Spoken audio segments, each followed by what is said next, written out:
नमस्कार दोस्तों, स्वागत है आप सभी का इस YouTube चैनल पर। और दोस्तों, क्लास 4th के अंदर आप सभी का स्वागत है। दोस्तों, हमने क्लास 3rd के अंदर इंटीजर टाइप्स के बारे में बात कर लिया था कि जो वेरिएबल्स होती हैं, वेरिएबल्स के टाइप्स क्या होते हैं।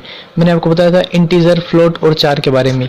उसके बाद मैंने आपको यह भी कहा था कि हम इसको स्कैनफ फंक्शन के अंदर यूज करेंगे। तो स्कैनफ फंक्शन क्या होता है उसके ऊपर आज हम बात करेंगे। तो आज का हमारा टॉपिक है वो है स्कैनफ फंक्शन। स्कैनफ फंक्शन क्या है और स्कैनफ फंक्शन के यूजेस क्या हैं। तो चलिए वीडियो को शुरू करते हैं। तो दोस्तों देखिए, सबसे पहले ये जान लेते हैं कि जो स्कैनफ फंक्शन है, तो स्कैनफ फंक्शन का यूज क्या होता है। तो देखिए दोस्तों, आप स्क्रीन के ऊपर देख सकते हैं कि हम जब भी कोई इनपुट डालते हैं, यानी कि हम प्रोग्रामिंग लिखते हैं, जब कोड डालते हैं, तो कोडिंग के अंदर जब आउटपुट स्क्रीन के ऊपर जब हम रन कर देते हैं तो हम आउटपुट स्क्रीन के ऊपर जाते हैं।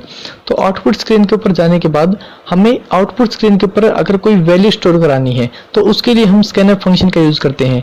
यानी कि हम प्रोग्रामिंग के अंदर वो वैल्यू नहीं डालते हैं जो हमें स्कैनफ के अंदर यूज लेनी है। स्कैनफ का मतलब होता है स्कैन फाइल, यानी किसी फाइल को स्कैन करना। और कौन सी फाइल को, वो हम आउटपुट स्क्रीन के ऊपर जिस फाइल को स्कैन करते हैं वह स्कैनफ फंक्शन के अंदर यूज होती है। स्कैनफ फंक्शन के अंदर क्या चीज स्कैन होती है उनके बारे में बात करते हैं। दोस्तों, स्कैनफ फंक्शन के अंदर इंटीजर, फ्लोट, चार, ये सभी चीजें जो है वो स्कैन होती हैं। तो उसके बाद बात करते हैं स्कैनफ फंक्शन है जो, उसकी यूज क्या है। मतलब स्कैनफ फंक्शन जो है वो किस चीज के अंदर काम आता है, किस चीज को बनाने के लिए काम में आता है। तो देखिए स्क्रीन के ऊपर आप देख सकते हैं कि मार्कशीट बनाने के अंदर भी स्कैनफ फंक्शन का यूज होता है। उसी तरह से कैलकुलेटर प्रोग्रामिंग जो होती है उनके अंदर भी स्कैनफ फंक्शन का यूज होता है। डाटा कलेक्शन जो प्रोग्रामिंग्स होती हैं उनके अंदर भी स्कैनफ फंक्शन का यूज होता है। और अदर प्रोग्रामिंग्स जिनके अंदर हमें चार वगैरह की वैल्यू स्टोर करानी है आउटपुट स्क्रीन के ऊपर, उनके अंदर भी स्कैनफ फंक्शन का यूज किया जाता है। अब देखते हैं कि हमें टर्बो स्क्रीन के ऊपर किस स्कैनफ फंक्शन को हम किस तरह ही यूज कर सकते हैं, सभी के अंदर आपको यूज करके दिखाऊंगा। वीडियो के ऊपर बने रहिएगा। लीजिए, तो हम आ गए हैं टर्बो स्क्रीन के ऊपर। और टर्बो स्क्रीन के ऊपर हम शुरू करते हैं हमारी आज की कोडिंग को। तो जैसे कि मैंने आपको बताया था कि स्कैनफ फंक्शन को हम यूज में लेंगे, तो चलिए शुरू करते हैं। सबसे पहले हम यहाँ डालेंगे इंक्लूड, जो हमारा हमेशा से रहता है, हैशटैग इंक्लूड।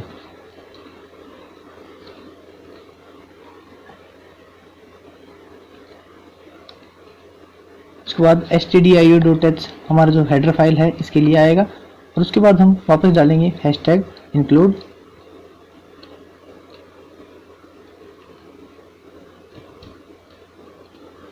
conio.h। और उसके बाद हम आगे क्या लिखते हैं, void main।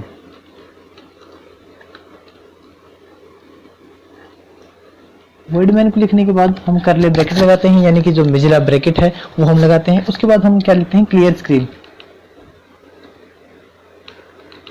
क्लियर स्क्रीन किस लिए लिखते हैं, ताकि स्क्रीन क्लियर हो जाए, पहले का जो डाटा है वो क्लियर हो जाए, हमें ध्यान नहीं देना पड़े। उसके बाद स्टॉपेज लगाएंगे ताकि कि ये प्रोग्रामिंग हमारी कंप्लीट हो चुकी है। और उसके बाद हम लिखेंगे जो स्कैनफ फंक्शन है, उसके लिए मैंने बताया था इंटीजर, चार या फ्लोट के लिए ही यूज में आएगा। तो हम देखते हैं इसको इंटीजर के लिए यूज में लेके कि किस तरह से इंटीजर के लिए यूज में आएगा। तो चलिए देखते हैं। इंटीजर, जैसे मैं मान लेता हूँ इंटीजर। इंटीजर किसको मान रहा हूँ मैं, a, b को मान लेता हूँ। पहले पिछली वीडियो के अंदर हमने a, b को अलग अलग डिफाइन किया था, लेकिन इसके अंदर हम अलग अलग डिफाइन नहीं करेंगे क्योंकि हमें a और b दोनों की वैल्यू चाहिए। लेकिन इनका जो प्लस है उसकी c की भी वैल्यू हमें चाहिए, तो यहाँ पर हम c को भी लिख देंगे।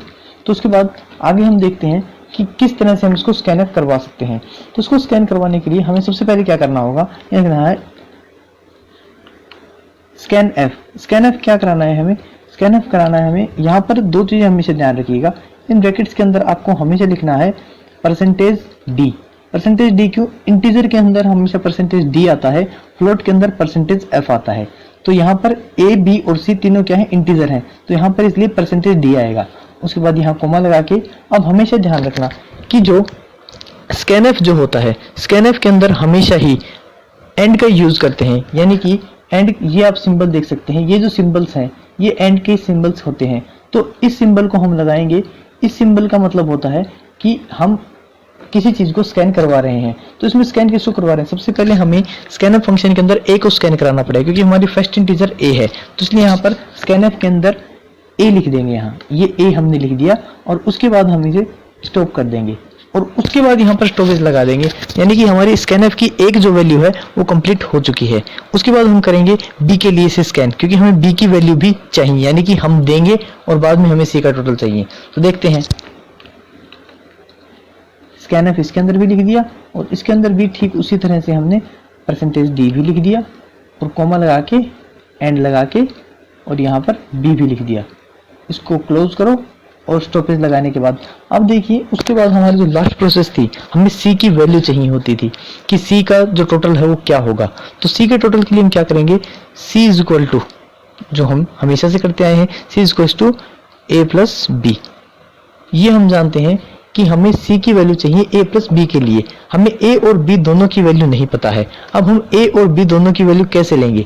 अब देखिए आप c को स्कैन नहीं कराएंगे क्योंकि स्कैन का मतलब है आप उससे चीज देंगे, यानी कि उसकी चीजें स्कैन करेंगे। लेकिन आप देख सकते हैं कि a और b दोनों की वैल्यू आप आउटपुट स्क्रीन के ऊपर दे देंगे क्योंकि आपने स्कैनफ के अंदर a और b दोनों को ही यूज में ले लिया है। उसके बाद हम क्या करेंगे, c की वैल्यू है, c की वैल्यू हमें डायरेक्ट प्रिंट चाहिए, हमें उसके लिए स्कैन की कोई जरूरत नहीं है, हमें उसे प्रिंट चाहिए। तो c के लिए हम printf का यूज लेंगे, printf, और printf के अंदर हम हमेशा से जो लिखते आए हैं वही लिखेंगे, यानी कि %d और यहाँ पर कॉमा लगा के। अब यहाँ पर कॉमा के अंदर हम लिखेंगे c क्योंकि हमें c की वैल्यू चाहिए है। तो ये c लिख के स्टॉपेज लगाएंगे और उसके बाद हम लास्टली क्या करेंगे, गेट ch का फॉर्मूला लगा देंगे, यानी कि गेट कैरेक्टर, और उसके बाद यहाँ पर स्टॉपेज लगा के कर्ली ब्रैकेट्स को ऑफ कर देंगे और उसके बाद हम इसे रन करेंगे। तो रन करने के बाद हम देख सकते हैं कि हमारे पास ये अब दो चीज पूछेगा, a की वैल्यू और b की वैल्यू, a और b दोनों की वैल्यू। जैसे मैंने a की वैल्यू डाल दी 2, उसके बाद मैं दबाऊंगा एंटर, एंटर दबाने के बाद ये b की वैल्यू पूछ रहा है मुझसे, b की वैल्यू मैं लिख देता हूँ 7, तो 2 + 7 यानी कि c की वैल्यू होनी चाहिए। एंटर दबाने पर 9 आंसर आ चुका है, 9 का मतलब है c की वैल्यू है। लेकिन अब आप चाहते हैं कि a = 2 आए, b = 7 आए और c = जो है वो आपके आए 9। तो इस चीज को कैसे करेंगे, इस चीज के लिए आपको क्या करना है, सिंपल है। इस चीज के लिए आपको सबसे पहले यहाँ printf लगा देना है। printf किस चीज के लिए लगाएंगे, अब देखिएगा, printf लगा देंगे और printf लगाने के बाद वही ये ब्रैकेट्स लगाएंगे और इसके अंदर आपको % लिखने की कोई जरूरत नहीं है क्योंकि आपको डायरेक्ट कोई चीज प्रिंट करवानी है, ठीक है। तो क्योंकि वह एक कैरेक्टर है तो इसलिए उसके अंदर 4 बार लगाने की कोई जरूरत नहीं है, इसलिए उसके अंदर हम डायरेक्ट लिख देंगे क्या, a। तो यहाँ लिख देंगे a हमने लिख दिया और ब्रैकेट को कर देंगे ऑफ और यहाँ पर लगा देंगे स्टॉपेज। इसी तरह से जो b है, b के स्कैनफ के ऊपर भी हम लगा देंगे printf और इसके अंदर हम लिख देंगे b और इसे भी कर देंगे हम बंद और स्टॉपेज लगा देंगे। उसके बाद c की वैल्यू हमें चाहिए है, c की वैल्यू के लिए मैं लिख देता हूँ टोटल,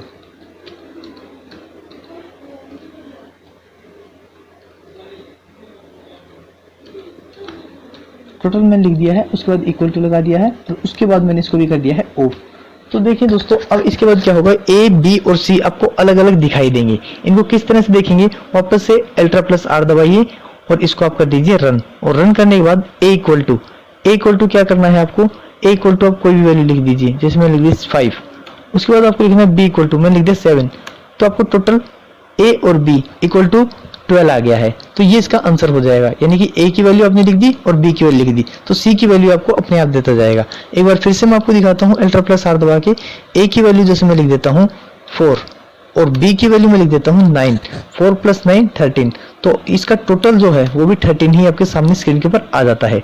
इसी तरह से आप फ्लोट के अंदर भी कर सकते हैं, बस आपको इस जगह पर जहाँ पे d लगे हुए हैं %d, इन %d की जगह आपको %f लगाना पड़ेगा और c को एग्जैक्टली इसी तरह से लिखना है। दोस्तों, अगर वीडियो समझ में आई हो तो जरूर कमेंट सेक्शन में बताइएगा। कोई भी वीडियो के अंदर दिक्कत हो तो कमेंट सेक्शन के अंदर क्वेश्चन जरूर पूछिएगा। उम्मीद करता हूँ आपको वीडियो पूरी तरह से समझ में आई होगी और आई होप आप पूरी चीज की जितनी मैंने अब तक बताई है उनकी प्रैक्टिस करते होंगे। अगर आपने अब तक इस चीज की तैयारी नहीं की है तो आप पिछली वीडियोस में जाके इस चीज के बारे में सीख सकते हैं, सी लैंग्वेज को सीख सकते हैं। जय हिंद, जय भारत।